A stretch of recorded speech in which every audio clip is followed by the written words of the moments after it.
मुतहर्रिक क़यादत में हम मईशत के बेड़े को कई तूफानों से निकालकर साहिल तक ले आए हैं।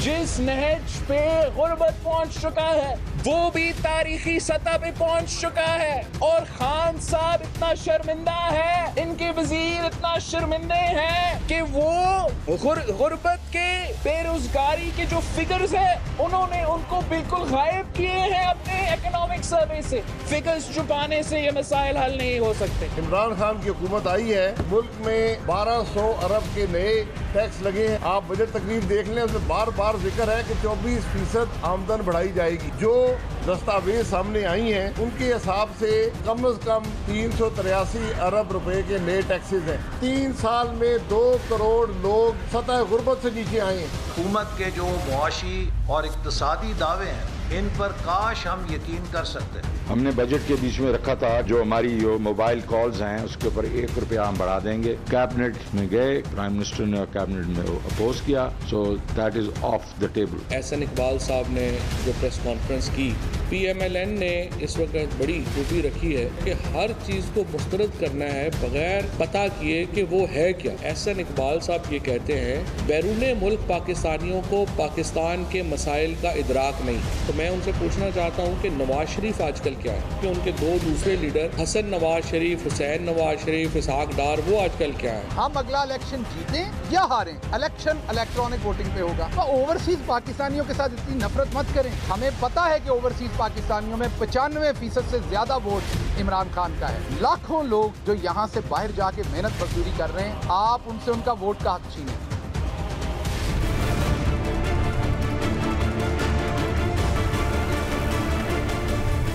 पाकिस्तान तहरीक इंसाफ की हुकूमत के चौथे वजीर खजाना की जानिब से तीसरा बजट 11 जून को पेश कर दिया गया। एक जानिब अपोजिशन की तरफ से इस बजट पर बज़ाहिर कोई काबिल एतराज़ नुक्ता पेश नहीं किया जा रहा। दूसरी जानिब इस बजट को मुख्तलिफ मौशी माहिरीन, बिजनेस कम्युनिटी और दीगर तबकों की जानिब से सराहा जा रहा है। वहीं अपोजिशन इस बजट पर काबिल जिक्र तनकीद करने के बजाय बज़ाहिर कमजोर तनकीद करती नजर आ रही है। बजट के साथ साथ अपोजिशन समंदर पार मुकीम पाकिस्तानियों को वोट का हक देने और इंतखाबात को इलेक्ट्रॉनिक वोटिंग मशीन के जरिए करवाने के हुकूमती मंसूबे पर भी तनकीद करती हुई दिखाई दे रही है। क्या अवामी मफाद के इन फैसलों में अपोजिशन हुकूमत के साथ बैठकर कानून साजी नहीं करना चाहती, या हुकूमत बड़ेपन का सबूत देते हुए अपोजिशन को साथ मिलाने से कासिर है? ये एक सवाल है। प्रोग्राम पाकिस्तान का सवाल में खुशामदीद, मैं हूं सादुल हसन। आज के प्रोग्राम में पाकिस्तान के चंद अहम सवालों पर एक नजर डाल लेते हैं। पाकिस्तान का पहला सवाल है कि मौशी माहिरीन की जानिब से बजट 2021-22 की तारीफ, फिर अपोजिशन बजट पर एतराज क्यों कर रही है? पाकिस्तान का दूसरा सवाल है अपोजिशन का इलेक्ट्रॉनिक वोटिंग पर एतराज क्यों है? और पाकिस्तान का आज का तीसरा सवाल है क्या हुकूमत का ओवरसीज पाकिस्तानियों को वोट का हक देने का फैसला दुरुस्त है? इन तमाम अमूर पर बात करेंगे। हमारे साथ हुकूमत और अपोजिशन नुमाइंदगान मौजूद हैं। पाकिस्तान पीपल्स पार्टी से हैदर जमान कुरैशी साहब हमारे साथ मौजूद हैं, जबकि पाकिस्तान तहरीक इंसाफ से सदाकत अली अब्बासी साहब हमारे साथ मौजूद हैं। आप दोनों अहबाब का बहुत बहुत शुक्रिया। हैदर जमान कुरैशी साहब, बहस का आगाज आपसे करेंगे। मजमूई तौर पर जो मौशी माहिरीन की एक राय आ रही है, बिजनेस कम्युनिटी भी गुज़श्ता कुछ 2 दिनों से हमारे साथ ट्रांसमिशन पे हैं, ताजिर तबका, किसानों के नुमाइंदगान मजमूई तौर पर तो मुतमईन नजर आ रहे हैं। अपोजिशन का एतराज़ क्या है इस बजट से? सर बिस्मिल्लाहिर्रहमानिर्रहीम, बहुत शुक्रिया। देखिए, बजट जो होता है वो किसी भी हुकूमत की एक आगे बढ़ने की जो पॉलिसी स्टेटमेंट होता है, जो माशी स्टेटमेंट होती है, और जो क्लोजिंग ईयर होता है उसमें उनकी क्या कारकर्दगी रही, और जो उनका medium to long term framework है, क्या वो उन्होंने जो दिया था या जो उनका मंशूर है, क्या वो उस पर कारबंद है। पाकिस्तान तहरीक इंसाफ की हुकूमत पिछले तकरीबन अगस्त में, इनको 3 साल हो जाएंगे, 1030 दिन हो गए हैं इनको। इन्होंने जो जो पिछले 2 से 3 माली सालों में दावे किए हैं, चाहे वो रेवेन्यू की टर्म्स में हो, चाहे वो ग्रोथ की शरह में हो, चाहे गुर्बत कम करने की शरह पे हो, चाहे अनएम्प्लॉयमेंट कम करने की सतह पे हो, वो सारे के सारे मीलों और कोसों से अचीव नहीं हुए। अब ये जो बजट आया है इसमें यकीनन कुछ मुस्बत स्टेप्स लिए गए हैं बिजनेस को ग्रो करवाने के लिए या उसको सपोर्ट करने के लिए, जो कि पहले लिए जा सकते थे, नहीं लिए। 3 वज़ीर ख़जाना रहे, लेकिन उसके साथ साथ आम आदमी के लिए इसमें कुछ भी नहीं है, बल्कि उसके ऊपर बहुत बर्डन किया गया है। और जो अहदाफ रखे गए हैं माजी की तरह, पिछले माली साल जो ख़त्म होने जा रहा है उसके अंदर 1000 अरब के लगभग टैक्स लगाए गए और 750 अरब का मिनी बजट आया और फिर 150 अरब का इस साल फरवरी में आया।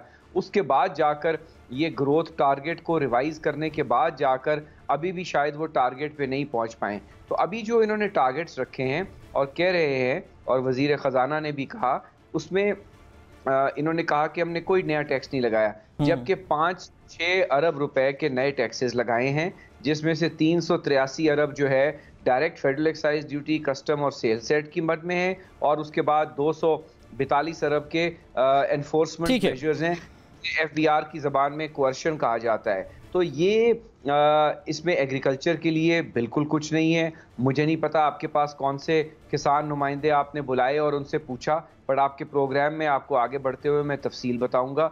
इसमें सेक्टर वाइज बिजनेस डिस्टॉर्शंस भी क्रिएट हो गई हैं, और जहां पे रिलीफ दिया गया है, खा ऑटोमोबाइल हो, खा टेक्सटाइल के अंदर, वो स्पेसिफिक कुछ लोगों को या कुछ ठीक है। हैदर ज़मान कुरैशी साहब, यहाँ पर तवक्कुफ कीजिएगा, इधर से ही हम जरा सदाकत अली अब्बासी साहब से भी उनका नुक्ता नज़र ले लेते हैं, फिर सेक्टर वाइज आगे बात भी आपसे भी करेंगे। अब्बासी साहब, गरीब आदमी के लिए इमीडिएट रिलीफ क्या है इस बजट में? क्योंकि बज़ाहिर तो ये लग रहा है कि जो पॉलिसीज़ हैं उनके दूररस असरात शायद कहीं जाकर गरीब की ज़िंदगी पर पड़ेंगे, लेकिन इमीडिएटली उसका मयार ज़िंदगी बेहतर कैसे होगा, महंगाई में उसकी कुव्वत ख़रीद कैसे इस काबिल होगी कि वो चीज़ें ख़रीद सके बुनियादी ज़रूरत की? बहुत शुक्रिया। अगर मैं भी मईशत का एक छोटा सा तालिब इल्म हूँ, तो अगर मैं माजी की पाकिस्तान की तारीख देखूँ और ये बजट देखूँ, तो मुझे ये पहली दफ़ा ऐसा बजट नज़र आया जिसने माशरे के तमाम तबकात को इस बजट में उसको टारगेट किया। और सबसे ज़्यादा अगर किसी की तरफ इस बजट ने देखा, वो था एक आम आदमी, इंतहाई गरीब तरीन आदमी। मैं बताता हूँ कि क्या है। सबसे पहले एहसास प्रोग्राम में 260 अरब रुपया उन लोगों के लिए रखा गया जिन लोगों के पास कुछ नहीं है, जो इंतहाई गरीब हैं, उनमें बेवाएँ हैं, यतीम हैं, डिसेबल्ड हैं, और वो लोग हैं कि जिनके पास कोई वसाइल नहीं है, उनको इससे फ़ायदा दिया जाएगा। इससे पहले कोविड में भी आपको पता है कि दुनिया ने तारीफ़ की पाकिस्तान के उस कैश ग्रांट की जो पाकिस्तान ने दिया, और इतना ट्रांसपेरेंट दिया कि जिसका पूरी दुनिया अशकर उठी है। ऐसा मुल्क जो मशहूर था करप्शन की वजह से, उस मुल्क में इतने 100 अरबों का जो है वो 150 अरब या 250 अरब रुपया दिया गया। पहली बात तो ये है। दूसरी बात, सबसे बड़ा मसला जो गरीब को था वो महंगाई का था, और महंगाई में भी खाने पीने की अशिया। तो उसमें दरमियान में मिडल मैन बैठा हुआ था, आड़ती बैठा हुआ था, उसका रोल माइनस करके हुकूमत बनाएगी, अपनी नई मंडियां कायम करेगी, जिससे किसान को ज़्यादा पैसा मिलेगा और महंगाई भी कम होगी। और आपको पता है कि जो किसान के साथ हमने प्रो एग्रीकल्चर जो पॉलिसी बनाई, उसका इस दफ़ा नज़र आया, ना सिर्फ किसान खुश है, बल्कि 4 बड़ी फसलें जो है वो पाकिस्तान का रिकॉर्ड कायम कर गई इस हुकूमत में, चाहे वो गंदम है, वो मकई है, वो गन्ना है, वो चावल है, उसने रिकॉर्ड कायम किया। और इसके साथ साथ पहली दफ़ा जो आम किसान है उसको, जो मिल वाले थे, इनकी एक्सप्लॉयटेशन थी, जो इस्तेसाल था, उससे निकाला और उनको 500 अरब रुपया डायरेक्ट उनको फायदा दिया। लेकिन अब्बासी साहब, यहाँ पर एक चीज क्लैरिफाई कर दीजिएगा कि जो फूड आइटम्स, जिस तरह से फाइनेंस मिनिस्टर ने भी कहा कि हम नेट इंपोर्टर हैं, तो जब तक अपनी पैदावार बढ़ेगी नहीं, हम इंपोर्ट करना बंद नहीं करेंगे, तब तक तो कीमतें कम नहीं आएंगी। तो फिर बज़ाहिर तब तक तो फिर महंगी चीजें हमें खरीदनी पड़ेंगी। नहीं, देखें, ये एक इंटरनेशनल भी एक फूड इन्फ्लेशन का फिनोमेना है, लेकिन जो हम इस दफ़ा जो हमने जिन फसलों की आज बहुत अच्छी फसल आई है, और वो उसका इम्पैक्ट मार्केट में आने में थोड़ा टाइम लगेगा, और साथ साथ जिस तरह किसान खुश है, तो तभी तो हम अपने फूड का जो एक इम्पोर्ट सब्सिट्यूट है वो तैयार करेंगे। पिछली हुकूमतों ने तो क्या किया, इन्होंने तो यानी वो ओवरऑल किसान को तो मार दिया था। तो आज हम किसान को डायरेक्ट कर्जे भी दे रहे हैं, उसको जो कामयाब जवान प्रोग्राम है उसमें भी इनकॉर्पोरेट कर रहे हैं, उसको जो एक्सप्लॉयटेशन थी मिलर की उससे भी निकाल रहे हैं, और किसान के का जो आड़ती है जो उसके साथ जुल्म करता था उससे भी निकाल के, इसीलिए तो पाकिस्तान में फसलें बढ़ रही हैं। अब जो फसलों की ग्रोथ आई है इसका इम्पैक्ट आएगा तो ये फर्क भी आएगा, लेकिन साथ साथ जो गुर्बत खत्म करने का प्लान इस हुकूमत का है जिसको पूरी दुनिया मान रही है, और ये जो आप सिचुएशन देख रहे हैं, जो टारगेट हमने टैक्स के अचीव शायद नहीं कर सके इनके मुताबिक, पाकिस्तान की तारीख का सबसे बड़ा टैक्स इस हुकूमत ने इस साल में इकट्ठा किया, नंबर 1। नंबर 2, कोरोना के बावजूद जहां दुनिया की मईशतें मंफी में थी, आज हमारी मईशत 4% से ग्रो कर रही है। ठीक है, अब्बासी साहब तवक्कुफ कीजिएगा, हैदर जमान साहब से इस पर उनकी राय लेते थे, क्योंकि किसान को रिलीफ पर हैदर साहब भी इतराज कर रहे थे। कुरैशी साहब, आप हल्के में जाते हैं, ज़ाहिर हल्के के अवाम का आपसे इंटरेक्शन रहता है, तो किसानों को जो कर्जे फराहम करने हैं ज़रूरी मशीनरी आलात की मद में, फसल काश्त करने की मद में उन्हें बिलासूद कर्जे फराहम करने जा रहे हैं, फिर ट्रांसफॉर्मेशनल प्लान जो एग्रीकल्चर एमरजेंसी के तहत आ रहा है, तो आप नहीं समझते कि ये किसान को रिलीफ फराहम करेगा? मेरे भाई सदाकत अली अब्बासी साहब शायद फार्मिंग से डायरेक्टली मुंसलिक हैं, ये नहीं है, मैं तो हूँ, और मैं ये सारी फसलें लगाता भी हूँ, और मुझे एग्जैक्टली पता है कि किन फसलों में क्या ग्रोथ आई है और किस वजह से आई है। गंदम में आपने प्राइस इंसेंटिव दिया, वो शौक से नहीं दिया। पाकिस्तान पीपल्स पार्टी ने 2000 रेट किया, पिछले साल आपने रेट को चेंज नहीं किया था, उसके नतीजे में फार्मर ने जो गंदम उगाई उससे आपने 1400 रुपये में ली और 7-8 लाख मिलियन जो है अफगानिस्तान स्मगल करवा दी, पंजाब में फीड मिल्स को दे दी, और आटा बहरान हुआ और वीट क्राइसिस हुआ, और फिर आपको रशिया से अरबों डॉलर की गंदम मंगवानी पड़ी। ठीक है, और इस वजह से आपने अपने किसान को जो प्राइस इंसेंटिव दिया है वो कोई बहुत बड़ा प्राइस इंसेंटिव नहीं है। आपने 40% डिवैल्यूएशन कर दी थी, और उस डिवैल्यूएशन को ऑफसेट करना ज़रूरी था, जो आपने नहीं किया था, और इस साल किया तो आपको उसका कुछ नतीजा मिल गया। दूसरी बात यह है कि हम साइलोज बनाएंगे, हम मंडियाँ बनाएंगे, फसल होगी तो आप बनाएंगे ना, और जो गन्ने की फसल में रिकॉर्ड पैदावार हुई है उसमें आपका क्या किरदार है? आपके पास तो सीड ही कोई नहीं है, और जो शॉर्टेज क्रिएट हुई शुगर क्राइसिस की वजह से, आपके आने से पहले चीनी 50 रुपए की थी और अब 110 की है, तो अगर सरप्लस हुई है और आग रिकॉर्ड फसल हुई है तो फिर तो गन्ने से जो है वो चीनी की कीमत कम होनी चाहिए थी, आपकी बैड मैनेजमेंट की वजह से। तीसरी बात यह है कि आप जब तक उसका इनपुट सस्ता नहीं करेंगे फार्मर का, वो कर्जा लेके क्या करेगा? मतलब है कि कॉस्ट ऑफ प्रोडक्शन अपने पैसे से लगाए या वो कर्जा लेकर लगाए फसल, जब तक उसको वायबल नहीं होएगी। जो डीएपी है जब इनकी हुकूमत आई तो 2400 रुपए की थी, आज 5600 की है, और पिछले एक साल में 2000 बढ़ी है। Phosphatic fertilisers have hit the roof. इसी तरह यूरिया जो 900 रुपए की थी आज 2200 रुपए की है इनकी हुकूमत में, और इसी तरह डीजल है, इसी तरह 5 रुपए 35 पैसे। कुरैशी साहब, क्या आप ये नहीं समझते कि उसूली तौर पे जो गवर्नमेंट ने ये इस बजट में प्रपोज किया है कि प्रोडक्शन बढ़ाने के जो इकदाम किए जाएंगे उसके बाद अल्टीमेटली जो प्राइस पे फर्क पड़ेगा और फिर किसान को भी रिलीफ मिलेगा, तो आने वाले दिनों में आप बेहतरी नहीं देख रहे? बात तो सुन लें, प्रोडक्शन बढ़ाने के agricultural transformation plan, it looks good, it looks good, it sounds good to the ear. What is the transformation plan? कोई इनके पास तफसील है? इनके पास कोई तफसील नहीं है। ना आपके पास कॉटन का सीड है, ना आपके पास वीट का हाई पोटेंशियल सीड है। इस पे 4-4, 5-5 साल आप इन्वेस्ट करते हैं, वैरायटीज मंगवाते हैं। आपके पास मेज का सीड है वो जो हाइब्रिड है वो इंपोर्ट होता है। इसी तरह आपका पैडी का जो सीड है वो उसमें पोटेंशियल नहीं है, क्रॉप्स जरूर हो जाती हैं, लेकिन आप जो प्रोडक्टिविटी चाह रहे हैं, देखिए अगर हाइब्रिड सीड्स होंगे, हाई पोटेंशियल वैरायटीज होंगी, इनपुट कॉस्ट पे आप सब्सिडाइज करेंगे, तब ग्रीन रेवोल्यूशन आता है। और पाकिस्तान पीपल्स पार्टी के दौर में ग्रीन रेवोल्यूशन आया। ठीक है कुरैशी साहब, यहाँ पे मुझे अब्बासी साहब से उनका नुक्ता नजर लेने दीजिएगा। अब्बासी साहब, मसला जो एक बड़ा पॉइंट आउट होता है वो इन्फोर्समेंट का होता है कि ऑन पेपर हम जितनी मर्जी अच्छी बातें कर लें, ऑन पेपर अब्बासी साहब हम जितने मर्जी अच्छे दावे कर लें, उनकी इंप्लीमेंटेशन, अब फाइनेंस मिनिस्टर साहब ने भी जब इक्तिसादी सर्वे में प्रेशर दिया, उन्होंने कहा कि उन पे भी कैबिनेट से बड़ा प्रेशर रहा है इस्लाहात करने का, प्राइवेटाइजेशन कमीशन बनाने का। तो क्या पीटीआई की गवर्नमेंट ये सारे प्रेशर ले पाएगी? क्योंकि माफियाज का जिक्र तो खान साहब खुद भी करते हैं। वैसे हैदर जमान कुरैशी साहब जिस तरह बात कर रहे थे पीपल्स पार्टी की, तो मुझे लगा कि ये पीपल्स पार्टी हमारे वाली नहीं है, ये कोई स्विट्जरलैंड की पीपल्स पार्टी है।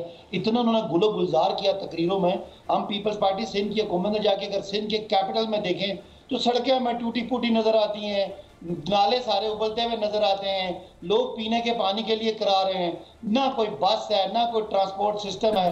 अब्बासी साहब जरा बजट पे जरा रहिएगा ना, आप उनकी तनकीद का जवाब जरा बजट पे दीजिएगा। बजट की बात कर रहे हो ना, इसका क्या ताल्लुक है ज़राअत से?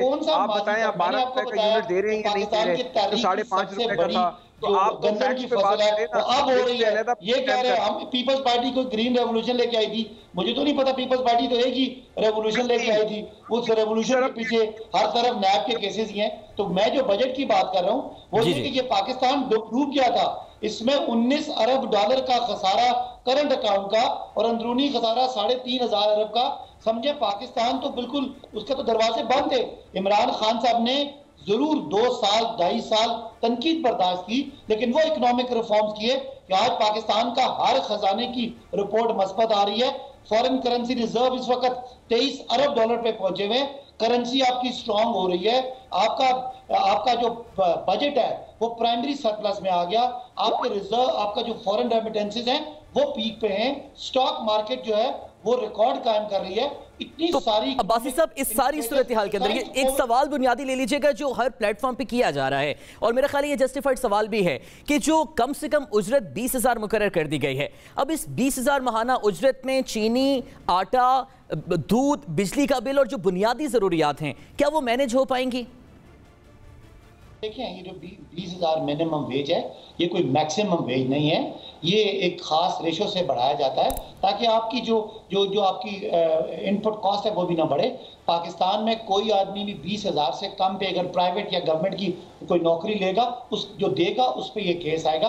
20,000 का मतलब है कि जिसको 18 मिल रहा था उसको 20 मिलेगा, जिसको 20 मिल रहा था उसको 22 मिलेगा, 25 वाले को 30 मिलेगा। तो ये ओवरऑल इसका ट्रेंड आता है। इसका मतलब है कि किसी को 20,000 से कम नहीं देना। अब जहां तक गरीब आदमी है उसको इस हुकूमत ने इंशाअल्लाह जल्द ही महंगाई का एक कार्ड देना है जो सब्सिडी गरीब को जाएगी। जो 680 अरब रुपया सब्सिडी का रखा है वो गरीबों को जाएगा। इससे पहले वो इलाज मुआवजे के लिए धक्के खाता था, अब उसको एक हेल्थ कार्ड मिलेगा। यानी अभी इस माली साल के अंदर पेट्रोल की कीमत बढ़ेगी नहीं, कायम रहेगी, जितनी अभी तक मौजूद है उतनी रहेगी, और मजीद टैक्स नहीं आयद किए जाएंगे, बिजली की कीमत भी नहीं बढ़ेगी।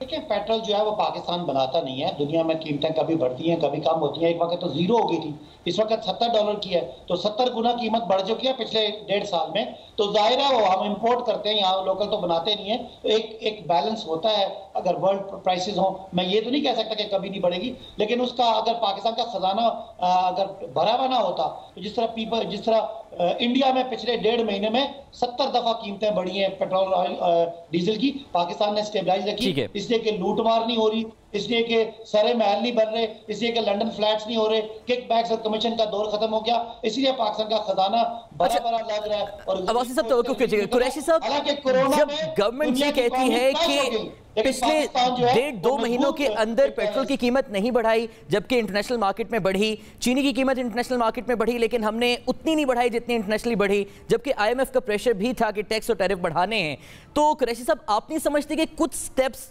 आवाम को रिलीफ देने की गवर्नमेंट की जानिब से उनकी तारीफ करनी चाहिए, सराहना चाहिए उन्हें? अरे भाई, आप पहले ज़रा मेरी बात सुन लेंगे, क्योंकि मैं आपसे दूर बैठा हूँ। आप अब्बासी साहब एक वही पुरानी उनकी तकरीर है जो मैं रोज़ सुनता हूँ, वो करते रहते हैं। मुझे एक बात बताएं, ये 683 अरब फैक्ट्स पे बात कर लेना, अगर हमने इधर उधर बात करनी है उसका फ़ायदा नहीं है। इन्हीं के बजट डॉक्यूमेंट्स हैं, आपके सामने नहीं है, मेरे सामने तो हैं। 683 अरब का इन्होंने भी जिक्र किया कि हम सब्सिडीज़ दे रहे हैं। इनको शायद इल्म नहीं है, इन्होंने भी पढ़ी नहीं है, ये गए होंगे हल्के में। ये इनके हुकूमत के MNAs जो हैं सिर्फ सीटियाँ बजाते हैं, फ़िक्रे कसते हैं और उल्टी सीधी हरकतें करते हैं पार्लियामान में जो जेब नहीं देती। इनमें से कोई किताब नहीं पढ़ता, मेजॉरिटी इनके जो लोग हैं। 683 अरब की जो सब्सिडीज़ हैं उसमें से 580 अरब जो है वो IPPs को जाना है, बिजली और उसके सर्कुलर डेट की मद में। बाकी रह गया 100 अरब। हाँ, सब्सिडी इन्होंने रखी है 6 अरब रुपया यूटिलिटी स्टोर्स के लिए, जो 2008 में और 2013 में पीपल्स पार्टी ने 5 अरब रखी थी। उस वक्त रुपए की कीमत देख लें, इन्होंने देख लें। और वो जो कोविड में इन्होंने 1275 अरब का प्रोग्राम दिया था, उसमें से 50 बिलियन इन्होंने यूटिलिटी स्टोर्स के लिए रखा था, सिर्फ रिलीज 10 बिलियन की है। तो ये बातें करते हैं, इनकी बातों पे ज्यादा तवज्जो ना दिया करें। अब आ जाएं पेट्रोलियम लेवी पे, इसको पहले समझ। पेट्रोलियम लेवी इन्होंने जो लगाई हुई है उससे पहले इन्होंने 190 बिलियन इकट्ठा करना था 2 साल पहले, इन्होंने उसमें बढ़ा के 250 इकट्ठा किया। फिर ये जो साल खत्म हो रहा है उसमें इन्होंने 450 बिलियन इकट्ठा किया, जबकि ऑयल प्राइसेस रिकॉर्ड सतह पे थी, जीरो और मनफी में हो गई थी। और आपको याद है ये तो भूल गए होंगे अब्बासी साहब, 300 अरब का डाका डायरेक्ट अवाम में डाला था एक रात में इन्होंने, जब प्राइस को 30 रुपए बढ़ाया था। और उसके बाद 450 अरब इकट्ठा करने के बाद अब 610 अरब टारगेट है। ये ऐसे ही टारगेट है, यानी ग्लोबल ऑयल प्राइस के अलावा इन्होंने 610 अरब रखा हुआ है। और ये आप देखिएगा कि 1 या 2 हफ्ते के अंदर सीधा इनको 20 से 25 रुपए पेट्रोल बढ़ाना है, क्योंकि जो इन्होंने अब मिनिमम पीडीएल रखी है उसके ऊपर जितनी ग्लोबल ऑयल प्राइस है, और अगर ग्लोबल ऑयल प्राइस $100 पे चली गई तो इनको तकरीबन 150 रुपए लीटर पेट्रोल करना पड़ेगा। ये मानेंगे नहीं, क्योंकि इन्होंने कब माना है कि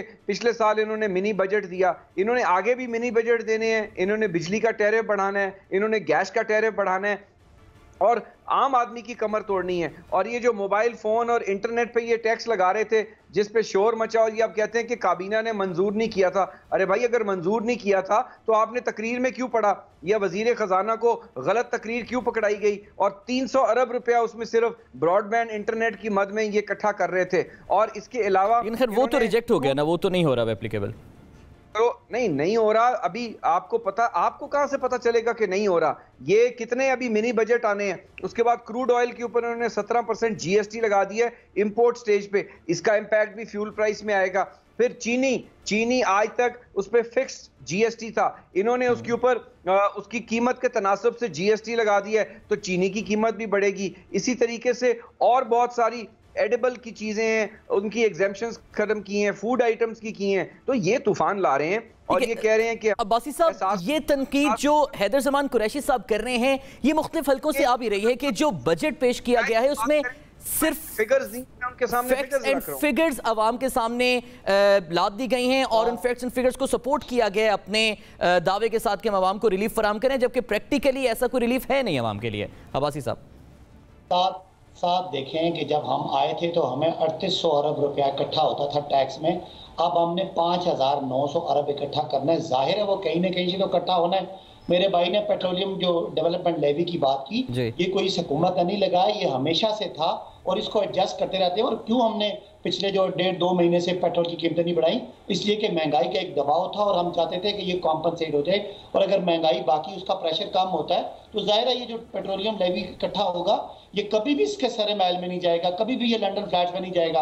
बाकी मेरे भाई ने बात की कि ये जरूर बिजली की कीमत बढ़ाएंगे, इनको पता है कि हम बढ़ाएंगे, इनको पता है कि इनके लोगों ने इतने बिजली के महंगे मंसूबे लगाए और बिजली लगाने के बाद उसको ट्रांसमिशन का कोई निज़ाम नहीं दिया। और इस वक्त हमारी हुकूमत 850 अरब रुपया उस कैपेसिटी पेमेंट का उन आईपीपीज को दे रही है जिनके मुआहदे या ज़रदारी साहब ने किए या नवाज साहब ने किए। और इन्होंने इतनी बिजली के मंसूबे के मुआहदे कर दिए कि उससे आधी बिजली भी नहीं बिकती, बाकी बिजली। अब्बासी साहब, यानी फिर हम ये तस्लीम कर लें कि आने वाले दिनों में जब टैक्स लगेंगे और कीमतें बढ़ेंगी, लेकिन जो तनख्वाहें 10% सरकारी मुलाजमीन की वफाकी बढ़ाई हैं 3 साल में पहली दफा, महंगाई को देखते हुए उसके तनासुब में ज़ाहिर कम फीसद में वो तनख्वाहें बढ़ी हैं, तो फिर भी महंगाई का तूफान आने वाला है आने वाले दिनों में, कसूरवार जो भी हो। लेकिन ये तस्लीम कर लें, महंगाई के लिए तैयार रहें फिर। और नहीं, ये देखें, ये 2 फैक्टर हैं जो महंगाई को कॉज करेंगे। बाकी सारे फैक्टर जो मैंने आपको बताया, फूड इन्फ्लेशन की बात की, जो हमने किसान को खुशहाल किया, अब फसलों की हमें उम्मीद है कि सरप्लस आएगा। जब सरप्लस आएगा दरमियान से आड़ती निकल जाएगा और मिडिल मैन निकल जाएगा, तो ये डायरेक्ट एक्सेस दिए। ये सारे वो इनोवेटिव आइडियाज हैं जिससे पाकिस्तान का किसान अमीर होगा, पाकिस्तान की ज़राअत मजबूत होगी और जो फूड इन्फ्लेशन है वो नीचे जाएगा। जाहिर है 7-8% इन्फ्लेशन है, वो पूरी दुनिया में था। पीपल्स पार्टी के दौर में 25% था, नून के दौर में भी 8-10% रहा। हमारे दौर में इन्फ्लेशन की सबसे बड़ी वजह वो 19 अरब डॉलर का खसारा था, वो छोड़ के गए थे जिसको हमने ठीक किया। हमने इंपोर्ट पे बैन लगाया, हमने ग्रोथ पे कॉम्प्रोमाइज किया। तो आज अगर हुकूमत इतनी मजबूत कदमों पे खड़ी है कि पूरी दुनिया के जो अदारे हैं वो पाकिस्तान की तारीफ कर रहे हैं, तो हैदर जमान कैसा को खुश होना चाहिए कि पाकिस्तान जिसको नून लीग डूबता हुआ छोड़ गई थी, दिवालिया छोड़ गई थी, हमें कहते थे कि फटाफट आईएमएफ पास जाएं।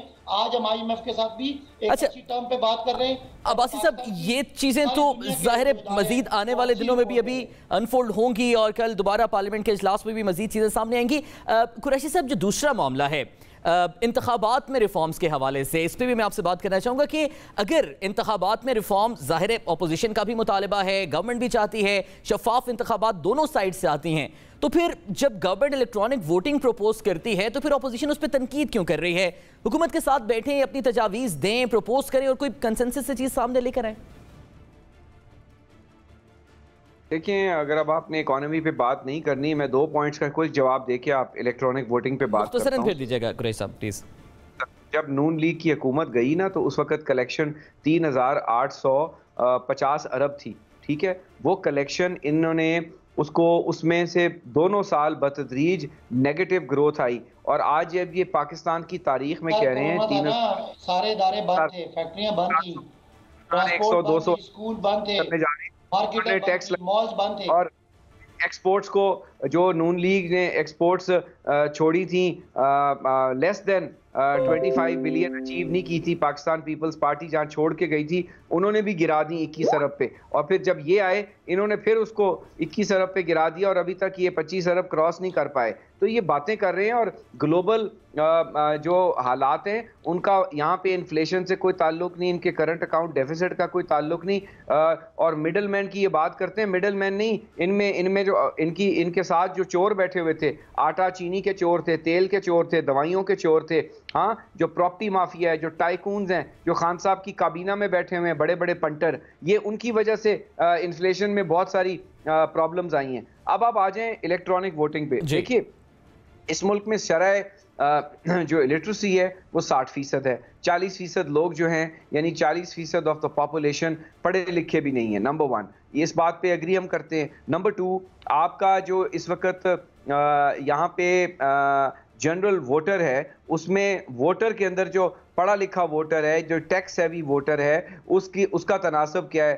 तीसरी बात यह है कि आप देखें कि आपने आरटीएस सिस्टम लगाया है, जो कि एक बड़ा बेसिक सिस्टम था कि रिजल्ट को वहां से लेना था और व्हाट्सएप करना था, और वो सेंट्रल सिस्टम में लोड होना था। 2008 के 18 के इंतखाबात में वो सिस्टम बैठ गया या बिठा दिया गया, और जितना इसको आप डाटा ओरिएंटेड करेंगे, पाकिस्तान जैसे मुल्क में डाटा को हैक करना, उसको मैनिपुलेट करना बहुत आसान है। लेकिन कुरैशी साहब, गवर्नमेंट तो ये प्रपोज करिए ना कि ये इंटरनेट के साथ कनेक्टेड नहीं होगा, तो फिर हैकिंग का सवाल कैसे पेश आता है जो लोकली हम इलेक्शंस कराएंगे मुल्क में? आए कि एक ही सूरत है कि हम 2023 का इलेक्शन जो है दोबारा चोरी करें तो हम जीत सकते हैं, कि हम पाकिस्तान के बाहर 90 लाख पाकिस्तानियों को ऐड कर दें और वोटर मिक्स को यहाँ चेंज कर दें, और यहाँ पे जो ट्रेडिशनल वोट है, जो रूरल एरियाज में वोट है, बलूचिस्तान में, सिंध में, केपी के दीर के इलाके हैं, लकी मरवत के इलाके, ऐसे इलाके हैं जहाँ पे कई बारी खवातीन को वोट नहीं डालने दिया जाता। तो ऐसा निज़ाम ले आओ कि जो है अर्बन सेंटर्स का वोट का तनासुब बढ़ जाए, रूरल सेंटर्स का काम हो जाए। इन सारे मामलात को हल करने के लिए साथ नहीं बैठ सकते गवर्नमेंट के कि ये रिजर्वेशंस हैं, ये चीजें हल करें? अगर अवाम आधे से ज्यादा लिटरेट नहीं है तो उनको आगाही फराहम की जाए।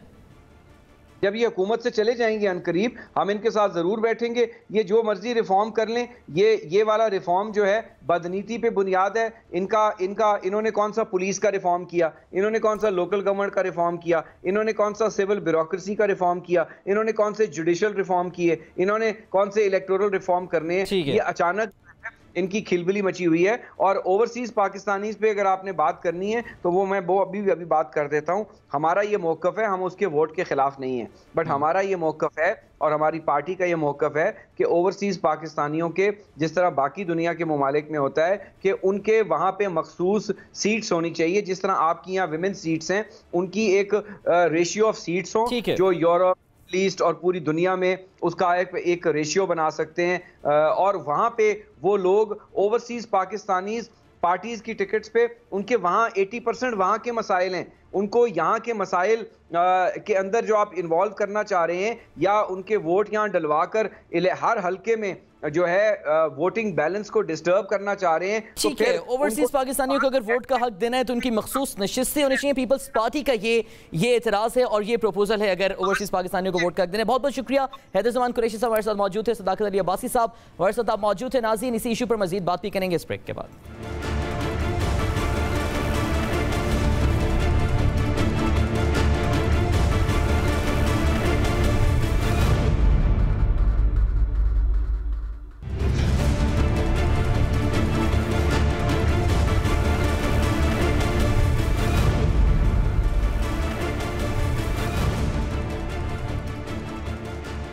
Welcome back to the show नाज़रीन। बात हो रही है ओवरसीज पाकिस्तानी यानी समंदर पार मुकीम पाकिस्तानियों को वोट का हक देने के हवाले से।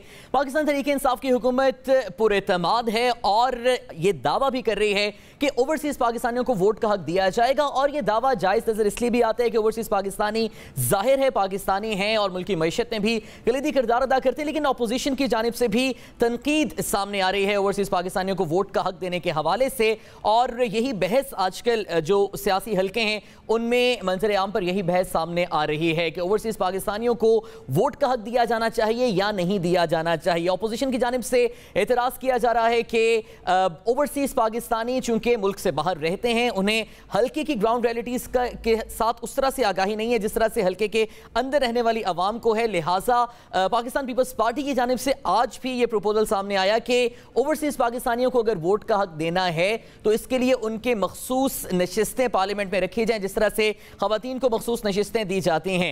ये तमाम तर उमूर हैं और ओवरसीज पाकिस्तानियों के हवाले से गवर्नमेंट मजीद आगे क्या करेगी, उन्हें वोट का हक देने को यकीनी किस तरह से बनाया जाएगा और अपोजिशन के इन तमाम तर एतराज़ात को किस तरह से कैटर किया जाएगा, इन तमाम तर इशूज़ पर बात करेंगे। हमारे साथ मौजूद हैं वज़ीर-ए-आज़म पाकिस्तान इमरान खान के साबिक मुआविन खुसूसी बराए ओवरसीज पाकिस्तानी सैयद जुल्फ़िकार बुखारी साहब, बहुत बहुत शुक्रिया सर वक्त देने के लिए। सबसे पहले तो यकीनन खुशाइंद है ओवरसीज पाकिस्तानियों को वोट का हक देना, कन्विंस कैसे करेंगे अपोजिशन को? उनके जो एतराज़ात और प्रपोजल सामने आ रहे हैं उस पर कोई बात करेंगे उनसे? देखें, जो उनकी जो बात हैं वो बिल्कुल इलॉजिकल हैं।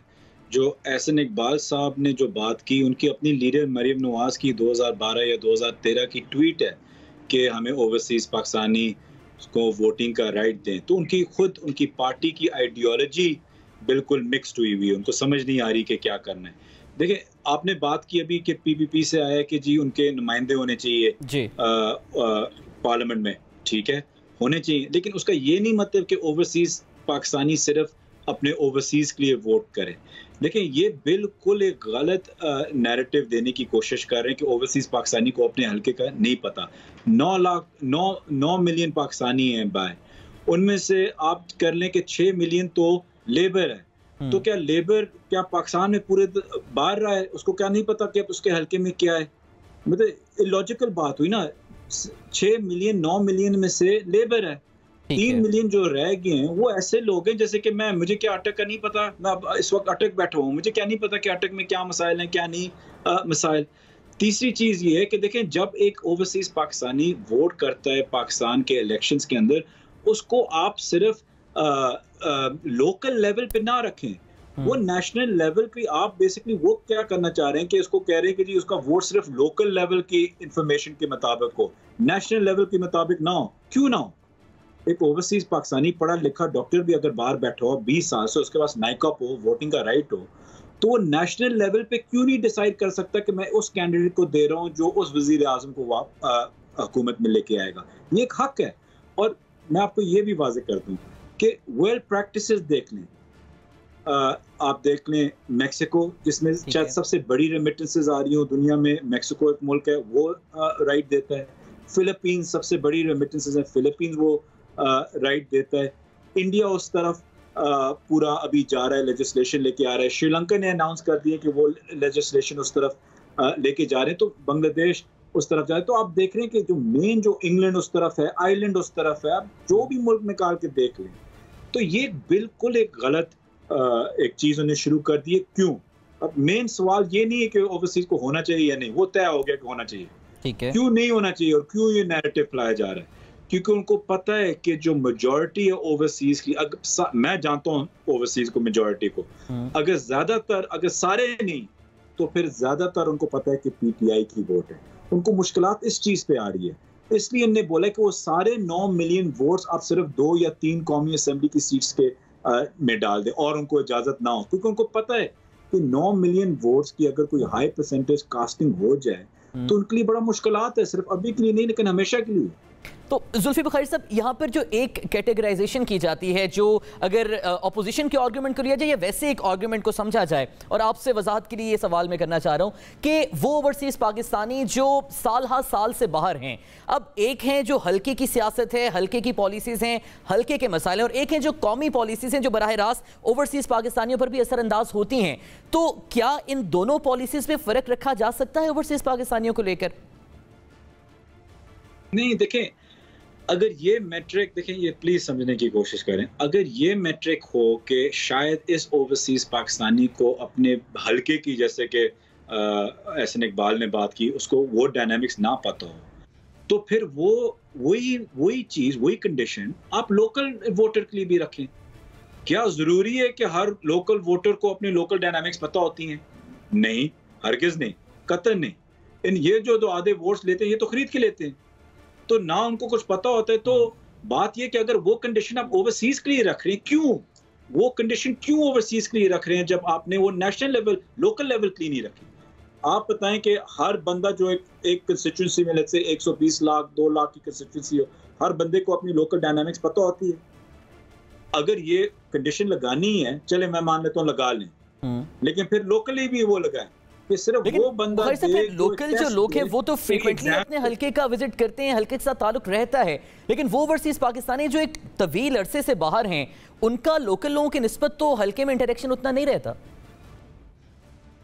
लेकिन जरूरी नहीं है ना, यही मैं आपको कह रहा हूं कि जरूरी नहीं है। देखिए, जब एक वोटर वोट देता है, चाहे ओवरसीज हो चाहे पाकिस्तानी हो, अगर वो वोट देता है, वो कभी कभी अपनी लोकल लीडरशिप या अपने लोकल डायनामिक्स की वजह से वोट नहीं देता।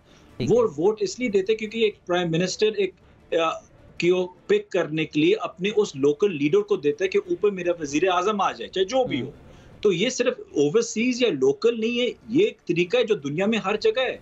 तो ये कहना कि ये शर्त होनी चाहिए कि उसके पास एक लोकल डायनामिक्स पता हो, तो वो तो ना नेशनल वोटर को पता है, ना इंटरनेशनल वोटर को, ओवरसीज वोटर को पता है।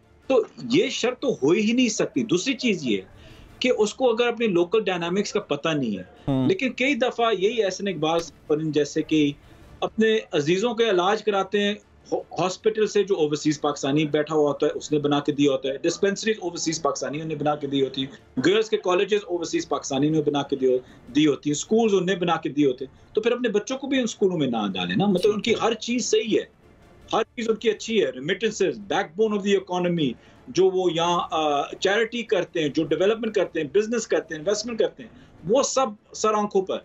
लेकिन वोट ना दो, आओ मत। मतलब मुझे तो ये सबसे बेहतर पता है, मैं तो 3 साल से ये फेस करता जा रहा हूँ, जब भी कोई मसला हो बैग उठा के भाग जाएगा। तो ये चीजें हमें निकालनी होगी, खासतौर पे अगर पाकिस्तान को वो मुल्क बनना है जो तरक्की के रास्ते पे जाए। और तरक्की का एक जुल्फी बुखारी साहब, यकीनन समंदर पार पाकिस्तानी जो हैं वो असासा तवील अरसे से हैं, जब से पाकिस्तान का कयाम हुआ, अब समंदर पार पाकिस्तानी की कैटेगरीज वजूद में आई, तो फिर आज तक ये हुआ क्यों नहीं है? अभी तक ये फिर इन्हें राइट मिला क्यों नहीं? ये एक बड़ी बदकिस्मती है कि उनको राइट नहीं मिला, लेकिन ये इसलिए क्यों? क्योंकि उनको परवाह नहीं थी। डॉलर्स आ रहे थे, ये खुश थे, खुद ना आए ये खुश थे, ये वो वोट देना नहीं चाह रहे थे जो पहले दिन से इमरान खान का वोट था। मैं आपको ये भी बता दूं कि इमरान खान साहब पहले बाहर ओवरसीज पाकिस्तानियों के दिलों में वजीर आजम बने, फिर यहाँ बने, तो वो उनको पता था कि वोट किस तरफ है। नवाज शरीफ साहब, मियाँ साहब सेंट्रल लंदन में घर के बाहर नहीं निकल सकते सही तरीके से, कोई गाली ना दे दे, कोई बदमजी ना कर दे, कोई कुछ और ना कर दे। खान साहब तो पूरी दुनिया में ऐसे फिरते थे जैसे पहले से वजीर आजम थे। फर्क ये था, वो सबको नजर आ रहा था, सिर्फ और सिर्फ मसला ये था। एक दूसरा मसला भी ये होता है जी कि जब आप ओवरसीज पाकिस्तानीज को इंक्लूसिवनेस दे देते हो सोसाइटी में, तो कभी कभी आपके चैलेंजेस आ जाते हैं, क्योंकि मेयार, कोशिश ये होती है कि मेयार ऊपर लेके जाएं। मतलब पीएम साहब की, इमरान खान साहब की हुकूमत है, कई ऐसे ओवरसीज पाकिस्तानी बाहर से आए जिनका मेयार अच्छा है। स्टेट बैंक गवर्नर आप देख लें, तानिया आई हुई थी, और लोग आए हुए थे, शबात आया हुआ है, कई ऐसे बैंक्स के अंदर लोग आए हुए हैं, बोर्ड्स के ऊपर आए हुए हैं। तो क्योंकि मेयार ऊपर उठता है और करप्शन, उनकी मेंटालिटी होती है कि करप्शन कम होती है, तो ये शायद भी एक्सेप्टेबल ना हो उनके लिए। अच्छा बुखारी साहब, तरीक़ाकार क्या होगा फिर? क्या इलेक्ट्रॉनिक वोटिंग मशीन जो पीटीआई अभी कोशिश कर रही है कि वो तरीक़ाकार हो 2023 के इंतखाबात के लिए, तो फिर जो ओवरसीज़ पाकिस्तानीज़ हैं उनके लिए भी फिर यही तरीक़ाकार होगा वोट कास्ट करने का? जी बिल्कुल यही तरीका होगा वोट कास्ट करने का, या वो वापस आके भी वोट कास्ट करते हैं। अब तरीका जो है देखिए वो डिबेटेबल है, मशीन्स के जरिए होगा, एम्बेसीज के जरिए होगा, ई वोटिंग होगी, आई वोटिंग होगी। ये चीज डिबेट हो सकती है कि सबसे बेस्ट मैकेनिज्म क्या है। और ये भी मैं आपको जी बताता जाऊं, हमारा मकसद ये होना चाहिए कि उस मौजूदा वक्त में सबसे बेस्ट तरीका क्या है। ये नहीं होता कि सबसे परफेक्ट तरीका क्या है, क्योंकि परफेक्ट तरीका ना ई वोटिंग, ना आई वोटिंग, ना लोकल वोटिंग पे, ना पोलिंग स्टेशन पे होती है। लेकिन आप कोशिश वो करते हैं कि सबसे बेस्ट क्या हो। वोटिंग जो होती है, चाहे फिजिकल हो चाहे ई वोटिंग हो, वो इम्प्रूव होती जाती है, इवॉल्विंग प्रोसेस होता है उसका। तो जो भी उस वक्त का डिजिटली सबसे बेस्ट तरीका हो वोटिंग का ओवरसीज पाकिस्तानी के लिए, वो अपनाया जाए। मैं आपको फिर से याद दिलाता हूं कैटेगोरिकली फिर ये कि पीटीआई की गवर्नमेंट की तरफ से जो ऑपोजिशन ये प्रपोजल दे रही है कि सीटें मुख्तस कर दी जाएं, इससे रिजेक्ट, इससे नेगेट किया जा रहा है, इस पर बात नहीं होगी उनसे। देखिए अभी तक हमारे से पूरी बात नहीं हुई, इसमें कई लोगों ने ये वे फोड़ दिया, कई मुल्कों में ऐसे होता भी है और मैं भी इसके खिलाफ नहीं हूँ। देखें मैं किसी चीज के खिलाफ नहीं हूँ, क्योंकि हर चीज एक डिबेट होती है। फिर आप दुनिया के वर्ल्ड बेस्ट प्रैक्टिसेस देखते हैं कि कौन सा कामयाब है कौन सा नहीं है। पाकिस्तान का डायस्पोरा 9-10 मिलियन का है, उसको हमें कायम रखना है। जो यंगर जनरेशन है उसको पाकिस्तान के साथ जोड़ा रखना है। तो इसमें कई चीजें ऐसी होती हैं जो हमने आगे जाके देखनी हो। सीट्स भी अगर जैसे कि आप कह रहे हैं वुमेन सीट्स हैं वगैरह, वो भी it's not a bad idea, लेकिन और वो ये आइडिया इस्तेमाल भी किया गया कई मुल्कों में। लेकिन ये इसका ये नहीं मतलब कि ओवरसीज पाकिस्तानीज की आवाज 9-10 मिलियन की आवाज आप 2-3 सीटों में बांटते हैं, वो काबिल बर्दाश्त नहीं है। अच्छा भाई साहब, आखिर में ऑन अ लाइटर नोट, ये ओवरसीज पाकिस्तानी की वोटिंग से हट के ऑन अ लाइटर नोट, आपने अपनी गुफ्तगू के आगाज़ में कहा कि आप अटक बैठे हुए हैं, आपको वहाँ की डायनामिक्स का इल्म है। कुछ अर्सा पहले आपके हवाले से ज़रा शोर शुरू हो गया था कि आप ओवरसीज शायद हो गए हैं, वो क्यों इतना शोर शराबा शुरू हो गया था? कि मैं क्या हो गया हूँ जी? सॉरी आवाज़ नहीं। ओवरसीज हो गए हैं आप, शायद मुल्क से बाहर चले गए हैं, वापस आप शायद नहीं आएंगे, वो सारा क्या मामला था? क्यों इतना शोर शुरू हो गया था आपके बाहर जाने पर?